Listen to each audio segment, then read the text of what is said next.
በአሰብ የተዘረፍነው የነዳጅ ማጣሪያ ጭምር ነው። ጠቅላይ ሚኒስትር አብይ በአሰብ ይገባኛል ጥያቄ አንስተዋል። እንመለስበታለን። ኢትዮጵያ የኤርትራን የአገርነት ዕውቅና እንድትነጥቅ ጥሪ ቀርቧል። ሌላኛው ጉዳያችን ነው። ሙስጠፌ መሐመድ የምስራቅ ኢትዮጵያ ውቧን ከተማ እየገነባን ነው ብለዋል። የኢትዮጵያና ቤላሩስ ወታደራዊ ስምምነት፣ በእርጅና ዘመን የተከሰተው የኢሳያስ ተስፋ፣ ከአሜሪካ ጋር ለመደራደር ዝግጁ የሆኑት አዛውንቱ ፕሬዝዳንት ጉዳይ ይዳሰሳል።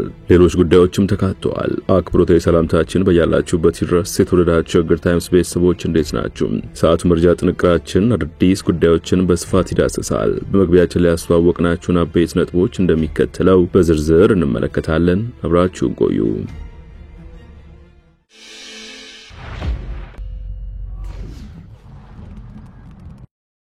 ወደ ቀዳሚ ጉዳያችን አመራን። በአሰብ የተዘረፍነው የነዳጅ ማጣሪያ ጭምር ነው ብለዋል አብይ። በሶማሌ ክልል ካሉ በአመት 111 ሚሊዮን ሊትር ማምረት የሚችለው የኦጋዴን ፈሳሽ ተፈጥሮ ጋዝ ፕሮጀክት የመጀመሪያ ዙር ጠቅላይ ሚኒስትር አብይ አህመድ በተገኙበት ተመርቋል። ጠቅላይ ሚኒስትሩ በምርቃቱ ወቅት ባሰሙት ዘለግ ያለ ንግግር ኢትዮጵያ በ1952 ዓ.ም በአሰብ ግዙፍ የነዳጅ ማጣሪያ ገንብታ እንደነበር አስታውሰዋል። ነዳጅ ማጣሪያ ለኢትዮጵያ አዲስ አይደለም ያሉት አብይ በ1959 እንደ አውሮፓውያን አቆጣጠር በአሰብ ወደብ ገደማ 500,000 ሜትሪክ ቶን ማጣራት የሚችል ሪፋይነሪ ኢትዮጵያ ገንብታ ነበር ብለዋል። ይህንን አቅም ከ4 ዓመታት በኋላ ወደ 800,000 ሜትሪክ ቶን ነዳጅ ማጣራት የሚችል አድርጋው ነበር ባይናቸው። እንዳለመታደል ሆኖ በወቅቱ አሰብ ወደብን ስናጣ ቢያንስ ነዳጅ ማጣሪያ ኢትዮጵያ ሀብት ኢንቨስትመንት ስለሆነ ወይ ወደ አዋሽ አሊያም ወደ ድሬዳዋ መምጣት ነበረበት ሲሉ ሞግተዋል። ነገር ግን ያ መጠነ ሰፊ ኢንቨስትመንት የፈሰሰበት ሪፋይነሪ ወደቡን ስናጣ በዚያው ቀልጦ ቀረ ሲሉ ነው ያከሉት። የጉዳይ ሀገር ወዳድ ለሆነ ሁሉ የሚያስቆጭ የሚያንገበግብ ነው ያሉት ጠቅላይ ሚኒስትሩ ወደብ የአየር መንገድ ላይ ኢንቨስት አድርገን እነዚያን እንኳን ማጣታችን ሳያንሰን በብዙ ሀብት የተገነባ ደግሞም ለኢትዮጵያ ብቻ የሚያገለግል ሪፋይነሪ በቆመበት እንዲበላሽና እንዲጠፋ መደረጉ እጅግ የሚያስቆጭ ተግባር ነው ብለዋል። ነገር ግን ቁጭታችንን በምሬት በሐዘን ሳይሆን እንዲህ በተግባር መወጣት ስላለብን በሶማሌ ክልል የተጀመረው ማጣሪያ 3.5 ሚሊዮን ሜትሪክ ቶን ማለትም አሰብ ላይ ከታጣው 4 እጥፍ የሚበልጥ ማጣሪያ አስጀምረናል ብለዋል። ጠቅላይ ሚኒስትሩ መበቀል በተግባር ማለት እንዲህ ነው ሲሉ ተደምጠዋል። ከዚህ ጋር በተያያዘ ፕሮጀክቱ ለኃይል ማመንጫና ለክሪፕቶ ማይኒንግ ስራዎች አስፈላጊ የሆኑ ግብአቶችን ጭምር የሚያቀርብ መሆኑን ጠቁመዋል። ቢበዛ በአንድ ዓመት ጊዜ ውስጥ 2000 የሚጠጉ የአዲስ አበባ ከተማና ወደ ክልል የሚሄዱ ባሶች አሁን ከሚጠቀሙት ነዳጅ ወደ ጋዝ እንቀይራለን ሲሉ የተደመጡት ጠቅላይ ሚኒስትሩ ይህም የትራንስፖርት ወጪን በ50 በመቶ የሚቀንስ መሆኑን አስረድተዋል። ከዚህ ውጪ እነዚህ 2000 መኪኖች ሲቀየሩ የትራንስፖርት ዋጋ ቢበዛ ወይም ቢያንስ አሁን ካለው በ50 በመቶ የሚቀጥለው ዓመት እንቀንሳለን ያሉ ሲሆን በከተሞቻችን ያለው ዋናው ችግር የሊቪንግ ኮስት ወይም የኑሮ ውድነት አንደኛው ምክንያት ቤት ነው ሲሉ ጠቅሰዋል። ከ1.5 ሚሊዮን በላይ ቤቶችን እንገነባለን ያልነው ዜጎቻችን የኑሮ ውድነት ጫና የሚያስከትለው አንዱን ችግር እንቀርፋለን ለማለት ነው የሚሉት ጠቅላይ ሚኒስትሩ ሁለተኛው ትራንስፖርት ነው። በከተማ ትራንስፖርት 50 በመቶ አሁን ያለውን ዋጋ ቀንሰን ማለትም በአነስተኛ ገቢ ወጥተው የሚገቡ ሰርተው የሚሉ ዜጎች በእጅጉ ኑሯቸውን ለማገዝ የሚጠቅም ነው ብለዋል። ሶስተኛው ኢነርጂ ስናመርት ለክሪፕቶ ብቻ ሳይሆን ለብርሃንም ጭምር ስለሆነ ጋዝ ምግባችን፣ ጋዝ ትራንስፖርታችን፣ ጋዝ ለኢነርጂ ማምረቻ የሚውል ዘርፈ ብዙ ጠቀሜታ ያለው ነው ይላሉ። እናም ትላልቅ መኪና ወይም ትራክ ወደ ኢትዮጵያ ስታስገቡ የነበራችሁ ዜጎች ከዛሬ ጀምሮ ልክ ለትናንሽ መኪኖች ከኤሌክትሪክ መኪና ውጪ ማስገባት ታግሮ እንደቆየው ከዛሬ ጀምሮ ነዳጅ የሚጠቀሙ ማንኛውም ትራክ ወደ ኢትዮጵያ ማስገባት እየተከለከለ ነው ሲሉ አውጀዋል። በአንጻሩ ማንኛውም የግል ባለሀብት ጋዝ የሚጠቀሙ ትራኮች የሚያስገባ ከሆነ ከቀረጥ ነፃን ዲዩቲ ፍሪን ጨምሮ አስፈላጊ ድጋፍ የሚደረግላችሁ ሲሆን እንደ አገር ያወጣን ያለነው ከፍተኛ ወጪ ለመቀነስ የሎጂስቲክስ ኮስት ለመቀነስ ትራንስፖርት ለማሳለጥ የግሉ ሴክተር ከዚህ በኋላ በጋዝ የሚጠቀሙ ትራኮች ማስገባት የሀገሩን ኢኮኖሚ እድገት እንዲያፋጥን ከአደራ ጭምር ላሳስበው ወዳለው ሲሉ ተደምጠዋል።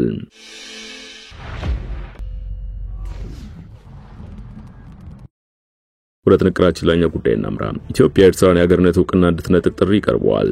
ኢትዮጵያ በ1993 ለኤርትራ የሰጠችውን የሉዓላዊ ሀገርነት ዕውቅና ዳግም እንድትመረምርና እንድትነጥቅ የሚጠይቅ አነጋጋሪ ጥያቄ በፖሊሲ ክበቦች ውስጥ መቅረብ ጀምሯል። ሆርን ሪቪው የተሰኘው መጽሔት ባወጣው ሰፊ ትንታኔ ኤርትራ ኃላፊነት የሚሰማት ጎረቤት መሆን ባለመቻሏና በምትኩ የኢትዮጵያን ደህንነት በተደጋጋሚ የምታውክ የማተራመስ ኃይል በመሆኗ ኢትዮጵያ ዕውቅናዋን ለዘላለም ማቆየት እንደሌለባት ሞግተዋል። ትንታኔ ኢትዮጵያ ዕውቅናዋን እንድትነጥቅ ህጋዊ ስትራቴጂያዊና ስልታዊ ምክንያት እንዳላት ይዘረዝራል። የሀገረት መስፈርቶች አለመሟላት ኤርትራ በማያባራው የግዳጅ ውትድርና ከፍተኛ የሰብአዊ መብቶች ጥሰቶችና ህገ መንግስት አልባ አገዛዝ ምክንያት እንደ ሀገር መውደቋን ስቴት ፌለር አረጋግጣለች ይላል። በሚሊዮኖች የሚቆጠሩ ዜጎቿም እየተሰደዱ ነው። የውስጥ ጉዳይ ጣልቃ ገብነት ኤርትራ በኢትዮጵያ ውስጥ የሚንቀሳቀሱ ታጣቂ ቡድኖችን በመደገፍና የኢትዮጵያን የልማት ፍላጎት ከግብጽ ጋር በመተባበር ማደናቀፍ የጎረቤትነት ምህርን አፍርሳለች። ህጋዊነትን በተመለከተ የሀገር እውቅና መስጠት ቋሚ ያልሆነ ሉዓላዊ እርምጃ በመሆኑ ኢትዮጵያ ስህተት ነው ያለችውን ውሳኔ የመቀልበስ ህጋዊ መብት አላት ይላል። በመጨረሻም ትንታኔው እውቅናን ማንሳት በኤርትራ ላይ የዲፕሎማሲ ጫና በመፍጠር በተለይም የባህር በርን በሚመለከቱ ድርድሮች ላይ ኢትዮጵያን ተጽዕኖ ያጠናክረዋል ሲል ደምድመዋል። ይህ አቋም በሆርን ሪቪው የቀረበ የፖሊሲ አማራጭ ሲሆን የኢትዮጵያ መንግስት በኤርትራ የሀገርነት እውቅና ላይ በይፋ የሰጠው ምላሽ እስካሁን የለም። ሙስጠፌ መሐመድ የምስራቅ ኢትዮጵያ ውቧን ከተማ እየገነባን ነው አሉ። ጠቅላይ ሚኒስትር አብይ አህመድ ጅግጅጋ ከ7 ወራት በፊት ካየናት እጅግ የተለወጠች መሆኗን ጠቁመው የከተማዋን ነዋሪዎች አንገብጋቢ ችግር የሚቀርፉ አዳዲስ የቤቶች ግንባታ እየተከናወነ ነው፣ የኮሪደር ልማቱም የጅግጅጋን ገጽታ በሁሉም መንገድ እየቀየረ ነው ሲሉ ተናግረው ነበር። በዚህ ሀሳብ ምስጋና የቸሩት የክልሉ ርዕሰ መስተዳድር ሙስጠፌ መሐመድ የጅግጅጋ ከተማ ኮሪደር ልማት የመጀመሪያ ምዕራፍ እንዲጠናቀቅ ስላደረጉት የመሪነት ሚና እንዲሁም ከተማዋን ለመለወጥ ላሳዩት ታላቅ ተነሳሽነት እናመሰግናለን ብለዋል። የመንገድ ዳር ልማቱ ምዕራፍ 2 በቅርቡ ሲጠናቀቅ ጅግጅጋ ምስራቅ ኢትዮጵያና በሰፊው የአፍሪካ ቀንድ እጅግ ውብና የተነቃቃች ከተማ ለመሆን የሰነቀችው ህልም እውን ሆኖ በሚገባ ተሟልቶ በጋር ማየት ትጀምራለች ባይ ናቸው። ከዚህ ባለፈም በከተማዋ ቅርብ ርቀት ላይ የሚገነባው የሸበሌ ሪዞርት ፈጣን የከተሞች መስፋፋት በሚካሄድበት ክልል አዲስ የቱሪስት መስህብ እንደሚሆን ጥርጥር የለውም ባይ ናቸው። ጠቅላይ ሚኒስትር አብይ አህመድ ጅግጅጋን በተመለከተ ከሰሞኑ በሰጡት ሀሳብ በከተማዋ በተለይ አሁን በደረሰችበት የቤቶች ግንባታ ጥራት፣ የመንገድና መሰረተ ልማት አቅርቦት ከባህር ዳር አዳማና ሐዋሳ ጋር የምትተካከል ሆናለች ብለው ነበር። ወይም ደግሞ ኢትዮጵያ ውስጥ ካሉ 10 ምርጥ ከተሞች መካከል አንዷ ሆናለች ሲሉ በመናገር ይህ ከጥቂት ወራት በፊት ከተማዋ ያልነበራት ደረጃ ነው ሲሉ ገልጸው ነበር። በእርጅና ዘመን የተከሰተው ኢሳያስ ተስፋ ከአሜሪካ ጋር ለመደራደር ዝግጁ የሆኑት አዛውንቱ ፕሬዝዳንት ለ33 ዓመታት ትንሿን ሀገር የመሩት የኤርትራ ፕሬዝዳንት ኢሳያስ አፈወርቂ ባለፈው ለመጨረሻ ጊዜ ለኤርትራ መንግስት ሚዲያዎች በሰጡት ቃለ ምልልስ ኤርትራ ከአሜሪካ ጋር ግንኙነቷን ማሻሻል ትፈልጋለች ብለው ነበር። ነገር ግን የአስመራና ዋሽንግተን ድርድር በአራት መሰረታዊ ነጥቦች ላይ መመስረት እንዳለበት ሞግተዋል። ከነዚህ መካከል አፍሪካ ቀንድ፣ የናይል ተፋሰስ፣ ቀይ ባህርና የፋርስ ባህረ ሰላጤ ነበሩ። አፍሪካን ሪፖርት ይዞት የወጣው ዘገባ እንደሚያሳየው ሻዕቢያ ለዘመናት ሲከተለው ነበረው የጸረ ምዕራቡ ዓለም ሪዮት ዓለም በመውጣት ከአሜሪካ መንግስት ጋር በትብብር ለመስራት ተስፋ ሰንቋል። ለዚህ ደግሞ ተካታይ ባለስልጣናቱ ከአሜሪካ ሹማምንት ጋር ለመምከር ደጅ ሲጠኑ ታይቷል ይላል። በዋናነትም የሀገሪቱ ውጭ ጉዳይ ሚኒስትር ኦስማን ሳልህ በተባበሩት መንግስታት ድርጅት ጠቅላላ ጉባኤ ላይ በተገኙበት ወቅት በወለጎን ከአሜሪካ መንግስት ዲፕሎማቶችና ሹመኞች ጋር ተወያይተዋል። በኢትዮጵያ የስራ ጉብኝት አድርገው ከነበሩት በአፍሪካ ጉዳዮች የአሜሪካ መልእክተኛ ማሱድ ብሎስ ጋርም ውይይት አድርገዋል። ሚኒስትሩ ኦስማን ሳልህ ውይይት የተደረገው ኤርትራ ተቃዋሚዎች በዋሽንግተን ተጽዕኖና ተደማጭነት ታቸው የጨመረ በመጣበት ወቅት ነው። በዚህ መሃል ግን አስመራ በውጭ ጉዳይ ሚኒስትሯ በኩል በመልእክተኛው ማሱድ ብሎስ ጋር ካደረገችው ውይይት በኋላ ከአሜሪካ ጋር የሁለትዮሽ ግንኙነቷን ለማጠናከር ፍላጎት ብታሳይም ጥንቃቄ የተሞላበት አቀራረብን ማስቀደም መርጣለች ባይ ነው በፈረንሳይ የሚታተመው አፍሪካን ሪፖርት ዘገባ።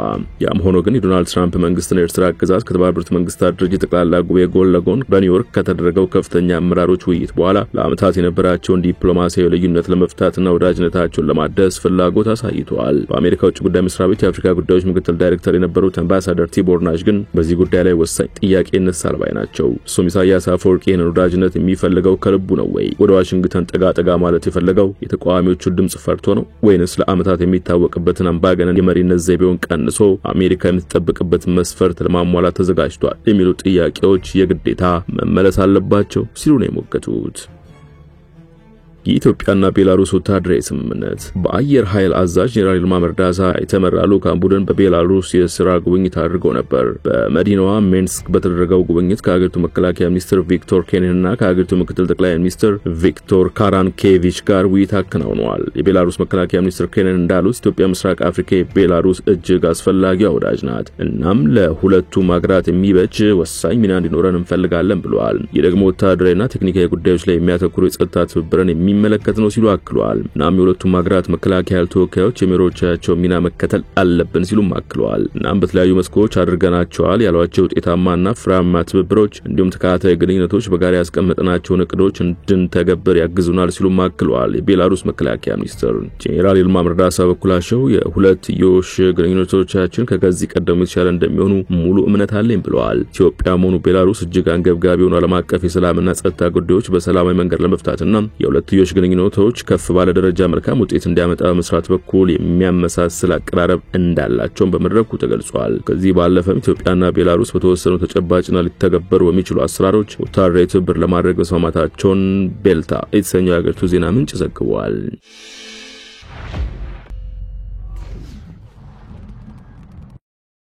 ሱዳን በህዳሴ ግድብ ዙሪያ ከኢትዮጵያና ከግብጽ ጋር እስካሁን ያደረገቻቸውን ስምምነቶች በዝርዝር ልትገመግም መሆኑን አስታወቀች። የሱዳን ጠቅላይ ሚኒስትር ካሚል ኢድሪስ ሀገራቸው ከኢትዮጵያና ከግብጽ ጋር በህዳሴ ግድብ ዙሪያ እስካሁን ያደረገቻቸውን ስምምነቶች በዝርዝር እንደምትገመግሙ አስታውቀዋል። ጠቅላይ ሚኒስትሩን የተናገሩት በተባበሩት መንግስታት ድርጅት ጠቅላላ ጉባኤ ተሳትፎ ከተመለሱ በኋላ መስከረም 21 ቀን 2018 ዓ.ም በፖርት ሱዳን በሰጡት ጋዜጣዊ መግለጫ ነው። በመግለጫቸው ከኢትዮጵያና ከግብጽ ጋር በህዳሴ ግድብ ዙሪያ የተደረሱ ስምምነቶችን እንደገና ማጤን የተፈለገው ወደፊት ሀገራቸው የከፋ አደጋና ውድመት እንዳይከሰትባት ለመከላከል ነው ሲሉ ምክንያትነት አስቀምጠዋል። በስምምነቶቹ ዙሪያ የምናካሄደው ግምገማ በቀጣይ ከሀገራቱ ጋር ለሚኖረን ግንኙነት መሰረት እንዲሆነን ነው ሲሉም አመላክተዋል። ከህዳሴው ግድብ ውይይቶች ጎን ለጎን ጠቅላይ ሚኒስትሩ በቀይ ባህር ሀብቶችና ኢንቨስትመንት እድሎች ላይ ያተኮሩ 100 የሽርክና ፕሮጀክቶችን ለሳውዲ አረቢያ ማቅረባቸውን የገለጹ ሲሆን የፕሮጀክቶቹ አጠቃላይ ግምትም $100 ቢሊዮን እንደሆነ አስረድተዋል። ጠቅላይ ሚኒስትሩ በተጨማሪም በመንግስታቸው የተከበበችው ዳርፉር ከተማ ለሆነችው አልፋሽር የአየር ላይ ሰብአዊ እርዳታ ለማድረስ ዝግጅት እየተደረገ መሆኑን ተናግረዋል።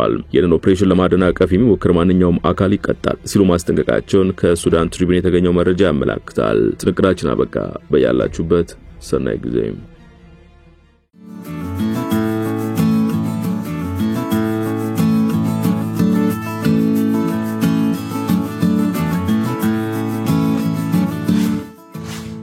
ሸገር ታይምስ ሚዲያን ሰብስክራይብ በማድረግና ደወሉን በመጫን ይከተሉን።